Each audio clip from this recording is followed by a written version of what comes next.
May I present to you the USS Moffet, the best civilian earning machine throughout War Thunder, which I don't recommend. And here's why.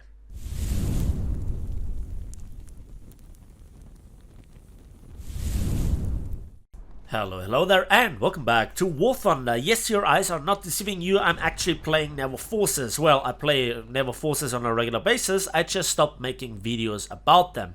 That is an entirely different story that I also will talk about this briefly in this video.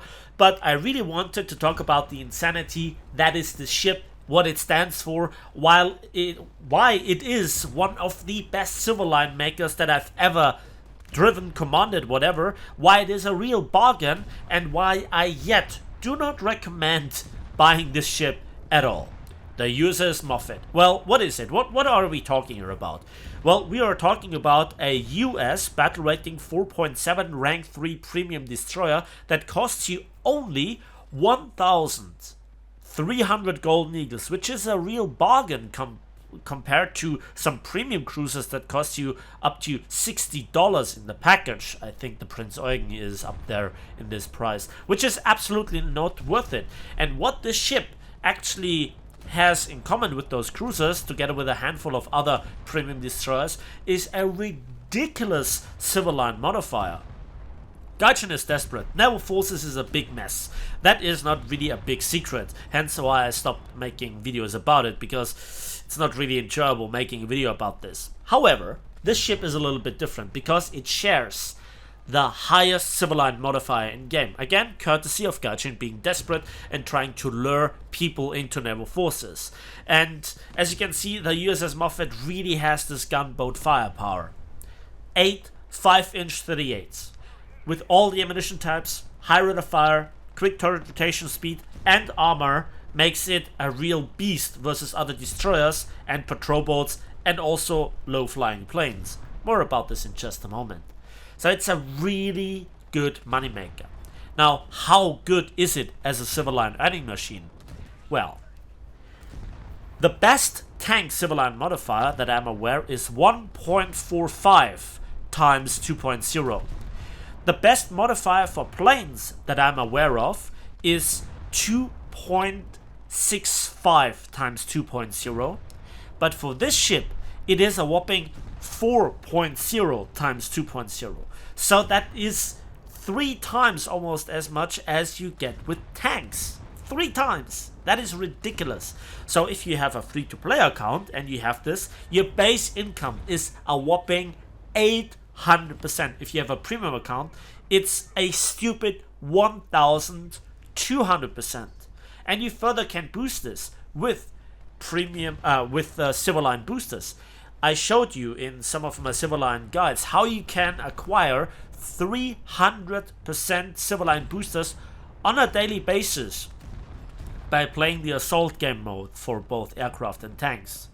And then you get 3,600% with a premium account with this ship, and you further can crank it up to 3 times that if you just launch the anti-mech order and you are the one that destroys the most ship in the space of the 5-minute timer that the order leaves you to be fulfilled. Then it further triples the civil line income of the kills that you make, which gives you stupid amounts of civil line income. And I think on accident with one big booster and without an anti-mech order, actually I made a 1.2 million civil lines. And I asked you, and you guys wanted me to make a video about how I do this. I do it with this ship, and even without a booster, even without orders, wages, etc., just with a premium account and this premium ship, I make on a regular basis battles with up to 300,000 civil lines. And yet I warn you not to purchase the ship, because while it is possible and I can do this on a regular basis if I have this matchup, a lot of the stuff is taken out of your control. For instance, have a look at this map.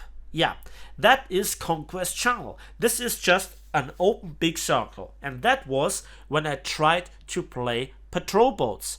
This is a map that should be there for battleships, but I also get it on a regular basis for destroyers fighting the 5.7 cruisers. Just imagine fighting a Prince Eugen or a Voroshilov or a USS Helena or whatever 5.7 cruiser in that thing. In theory, you can kill them, but in a majority of cases, you have no real chance, especially in the open ocean. The problem is that this map, where the ship performs very well on, close quarters, fighting other destroyers, patrol boats, and planes, that's rather rare these days. Naval Forces, as I stated, is a big mess. And the majority of your opponents are bots, which actually reduces the amount of civilian income, because a bot kill doesn't give nearly as much as, well, a player kill. So while you have this incredible performance from 8 5-inch 38s with their anti-aircraft firepower, with their high rate of fire, their heavy HE shells, and also the SAP shells that can wreck light cruisers, especially at close quarters. Here a quick demonstration. It is rather rare to get the good lineup. And so the USS Fletcher, or the USS Cowell, which is a Fletcher class, the premium one, gets me on average more because I see significantly less up tiers. 4.3 is still the golden battle rating for destroyers. This thing at 4.7, it combines the greatest performance with the most ludicrous of matchmaking, with the most ludicrous amounts of up tiers. Out of 10 battles, 8 battles are full up tiers, and half of the battles also are on open ocean maps or on South Quavan, which is equally bad. So this is a very good civilian grinder, but it is far from reliable or fun. And so while I endure the pain to just stack up millions and millions of civil lines, because that is now a bit more fun than actually playing the game itself as such, I have to say that if you are really only interested in earning civil lines and you don't have any sort of interest in having fun, or that is a secondary thing to you, then be my guest, purchase the ship. It is a ridiculous civil line earning machine. But also be aware, at any time Gaijin can crank up the battle rating to 5.0. At any time Gaijin can nerf the civil line modifiers or reduce the ship's performance, or again fiddle around with the damage model of ships in general and destroyers in particular. While this is in any sort of meta still a very good, capable ship, look at the turret rotation speed, look at the rate of fire, look at the statistics of the shells, they are really capable. Nothing, and I mean nothing, is safe from Gaijin. And it has become so bad that even such an excellent, outstanding ship like the USS Moffet cannot be suggested to be bought, even though it is such a great machine. Even though I have some of the best average battle results when I get into it. But there are equal amounts of battles where, well, I start and I get shot up by a heavy cruiser from 10 kilometers and there is nothing really effective that I can do. And that is why this, one of the best civil line earning machines, cannot be recommended to be purchased. Do not underestimate how bad, how awfully just outright stupid Naval Forces has become.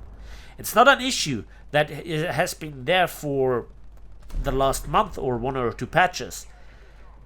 Stuff that we content creators have been brought forward as changes and suggestions have been just twisted around and implemented quite the opposite. The state of Naval Forces is awful, and so is the state of this ship, despite it being the best that there is, and that is quite sad. Now, I hope that you kind of get the real message, that this was not a mindless rant, but this is just the TLDR of Naval Forces and premium destroyers. They look tempting, they can bring in results like this, but it's the exception rather than a rule. and it has nothing to do with skill, but rather the awful circumstances. What do you think? What are your opinions? Let me know in the comment section down below.